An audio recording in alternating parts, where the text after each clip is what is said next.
It's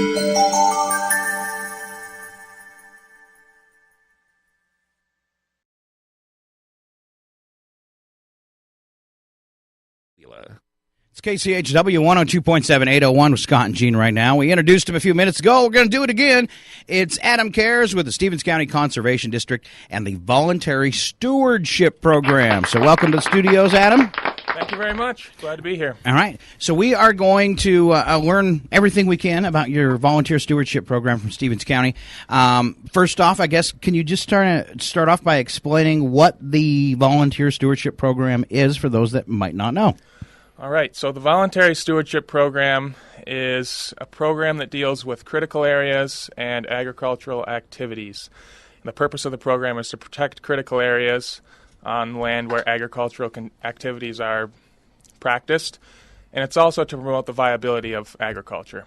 So those of us that don't have that type of land, explain what's a critical area. Right. So critical areas are sort of environmentally sensitive areas that have a special set of functions and values for society. So there are 5 types of critical areas: wetlands, fish and wildlife priority habitats and species, geologically unstable areas, which are your steep slopes, like I think it's a 30% or greater slope in Stevens County. Critical aquifer recharge areas, so that's where your groundwater recharges into the aquifer, and frequently flooded areas. Okay. So there's your five types of critical areas.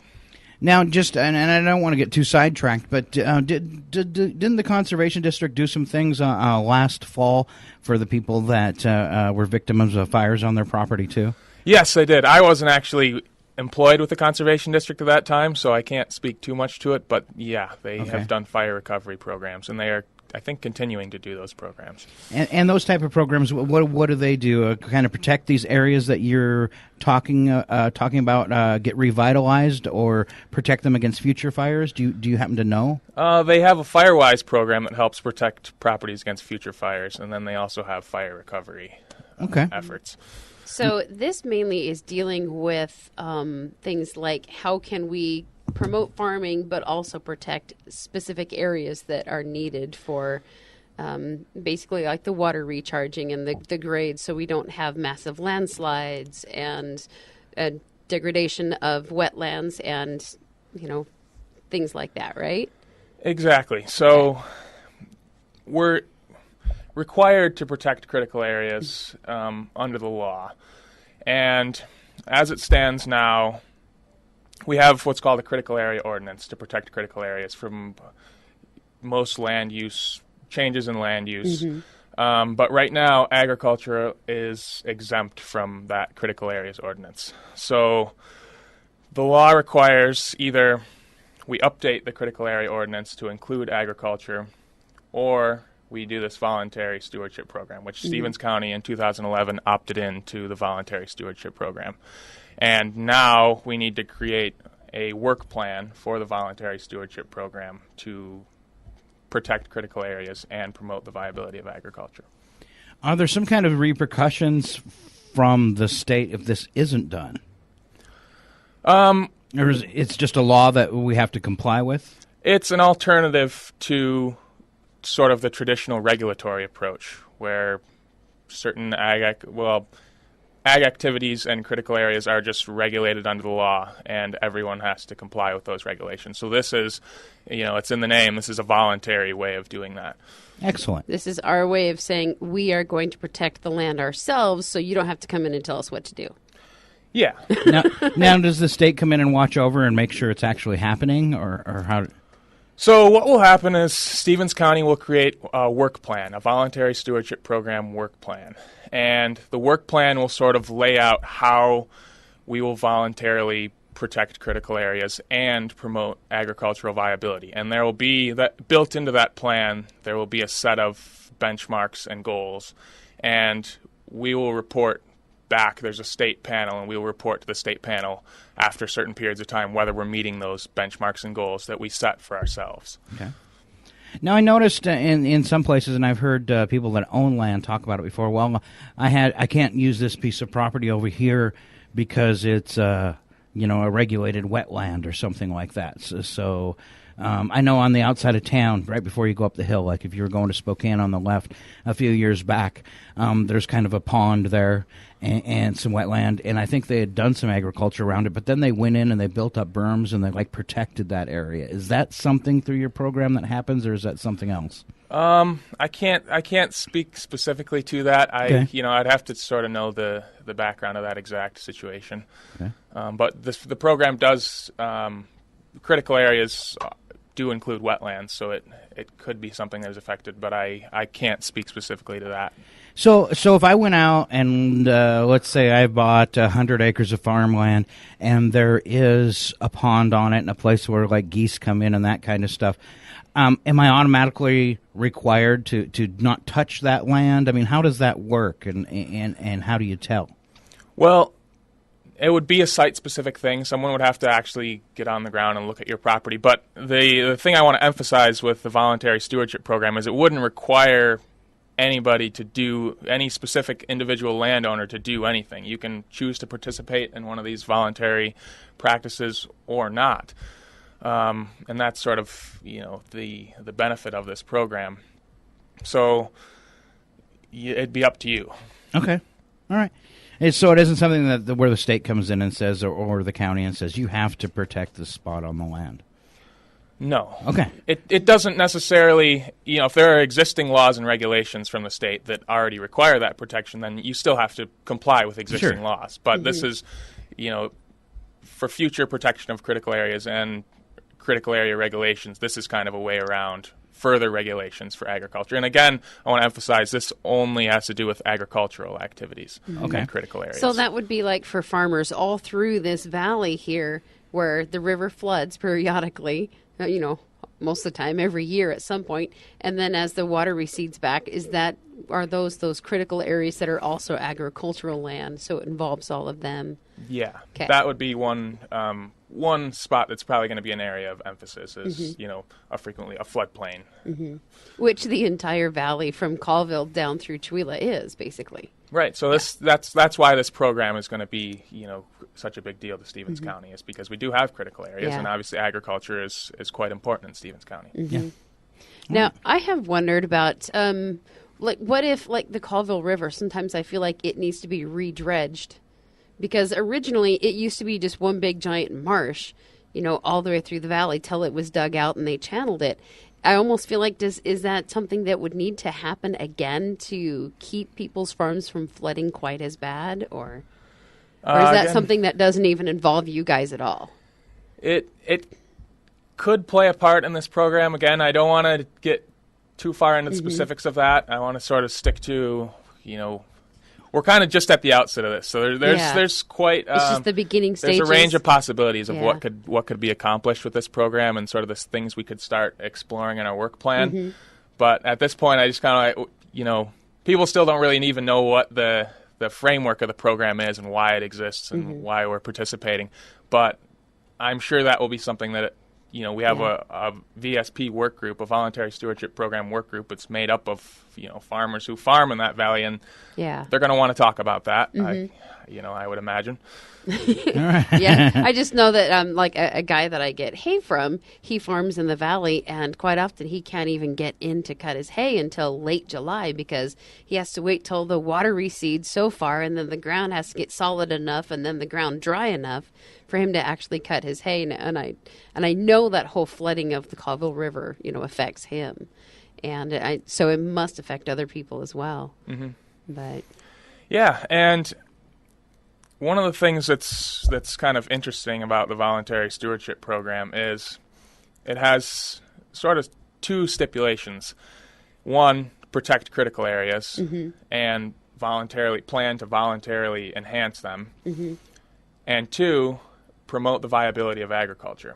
And those two, and it's kind of unique in that sense that those two components are on equal footing. So we can't produce a plan that does a lot to protect critical areas but does nothing to protect the viability of agriculture. And we can't submit a plan that is great for agriculture but doesn't do anything to protect So you're taking two areas. things that might bump into each other and cause problems and kind of forcing them to work together and figuring out ways to make it happen. Yeah, the plans are required to sort of reconcile those two things. All right. Okay. So now, does that pretty much cover the area where you said it's the alternative? Yeah, so it's an alternative to sort of the traditional regulatory approach where Stevens County adopts new or updates their critical area regulations to include agriculture. So that would sort of be, it's kind of a clunky one-size-fits-all set of regulations for agricultural activities and critical areas. So the main thing that people fear is sort of exclusionary buffers around wetlands. It basically says you are not allowed to do this activity around, within this. So many feet, you have to be so many feet away, and so you lose a lot of precious farm ground at that point, too. Exactly. And this program was developed as an alternative to that approach. Excellent. And I'm sure that makes the farmers a little more at ease with it rather than being mandated, giving some options of how they can work it out. Exactly. So they're getting a say. Yeah, exactly. And that's reflected in the fact that pretty much every single major ag organization in the state of Washington has signed on in support of the voluntary stewardship program. And the ag community was really there at the very outset of this program and helped to develop it. So it's a very ag-friendly and ag-focused program. Yeah, now, I know you guys had a meeting at the VL Transport Center last, Thursday evening. Do you have some more meetings that are coming up? We do. We have another meeting in July. We meet on the second Thursday of each month, and our meetings are from 6 to 8 p.m., so our next meeting would be July 14th at 6 to 8 p.m., and our meetings will actually be back here at City Hall in Chewelah in the council chambers. Okay. Now, I think you kind of got into it already, but on our list of questions, we keep leading you into them, I guess. But are there any other benefits that we might have missed for farmers participating in this program? Well, Gene touched on it a little bit. They really have a chance to have a say. This is also it's designed to be a very locally driven process, and we're actually required to engage local stakeholders in creating the plan. So what we want is for the ag community, and we're also required to engage the environmental groups and any tribes that are interested. And those are the people who will actually write our VSP work plan. So it won't be us guys at Stevens County Conservation District or at the county or WSU Extension. We're sort of the technical staff, but the stakeholders themselves will create this plan. So when you say stakeholders, you mean the farmers and landowners themselves, rather than some government bureaucrat on the West Coast. Exactly, yeah. All right, so somebody like us who we have trees, but we also have farmable ground, so we would go in and say, we're going to continue the positive growth and health of our forest land, but also our farmland, keep it healthy, because we have wetlands on our property as well, but, make sure we have healthy, safe buffers to not interfere with that, but still be able to farm our land so we have use for our animals. Yeah, and you could help create the work plan. You would qualify, since if you conduct ag activities, you would qualify as a stakeholder. You could come to our meetings and help develop the work plan and sort of help set the benchmarks and things that will be monitored in Stevens County to make this program succeed. Now, what qualifies somebody as, somebody who does ag? Now, is that people who pasture in forest lands? Because there are some people who pasture their animals, like us, through their trees. So what qualifies somebody as somebody who, does ag? Is it somebody who just, pastures their animals in certain areas? Or is it people who actually till the ground, kind of grow crops? Yeah. It's a very broad definition, and you can find it in the Washington RCW. I believe it's RCW 9058.065 has this big, long definition of agriculture. And it's scary that you remember that number. That's why he's working where he is, apparently. But you can look in that legislation, and it tells you this. It's got this great big long definition, and it's very, very broad intentionally because they want to include. This program is designed to be protective of agriculture. So, people with a few chickens fall under this definition. It's intentionally a very broad definition, and it's any producing, breeding, grazing, any production on the land essentially falls under this. So, definition. If you raise guinea pigs en masse, that would qualify. I can't say exactly, but rabbits? Rabbits would, I believe would They're an qualify, agricultural animal, okay. Wow. So that's quite the wow. That'd be fun. Yeah, you can't count your 42 dogs as farm animals. Yeah. Sorry. I only have 2. Oh, sorry. I used to have 3. All right. Oh wait, 7 because we had 4 12s. See, at I one knew time, it. I too. knew the number would keep getting bigger. No, I'm down right. to 2. Now I'm farming cats. So you kind of covered this one too. Is reasons that you should get involved. So how do you get involved with this process? The best way would be to contact me. Okay. And you can do that by stepping in at Stevens County Conservation District, which is right there at the corner of Williams Lake Road and 395. Okay. Or you could call me on the phone. My number is 509-680-2149. Again, 509-680-2149. All right. Just like you've done this before on the radio. I like that. All right. Now, do you have an email as well if people need to email, or is that I do have an email. Might be harder to, I guess I could try to say my email on the air. It's ACARES, so ACARES, at co.stevens.wa.us. Just go to the website. Yeah, just go to the website. It's Go to the easier. website, Yeah. yeah. Yep, we do have if you go on Google and type in Stevens County Conservation District, and then it'll be right up there on the top, and click on it, and then click on VSP, and you'll find all the information you could need about contacting me and getting involved with the work group. And the VSP is the abbreviation for the Voluntary Stewardship Program, Exactly, right? yeah. If you hear me saying VSP, or if you hear anybody saying VSP, it's the Voluntary Stewardship Program. Well, that sounds pretty cool. So even somebody like me should get involved, or anybody who has 5 acres and they do any kind of agricultural land with it, even if that's gardening, right? That probably counts? Again, I'm not a legal expert, so I don't want to try to, make summary judgments on the definition of agriculture, but it is a very broad definition. I would recommend anybody just go look that definition up and cool. see for themselves. And that RCW, in case anybody has pen and paper handy, was what again? I think that I'm remembering it correctly when I say 9058.065. 065. 9058.065. And how long have you been with the Conservation District now? I just started in March. I'm the VSP coordinator, so this is all, this program is just sort of ramping up, so I began in March. All right. Well, good job making the rounds, hitting the radio stations. So do you think your last name played a big part in getting this gig? It could be. If I ever want to get into politics or anything like that, I have a built-in built-in slogan. So Adam cares. Yeah. Adam cares, really cares about you. See, you're. Right. I got it made. Yeah, All you right. do. So you're already thinking about politics, are you? Adam cares. No, not at all. But All right. Yeah, it sounds better than Trump for president. Be like Adam cares for president. There you go. So have we missed anything that you wanted to come out there in your outline? I don't think so. Because we kind of hit you with some random questions there and stuff. No, that's so. okay.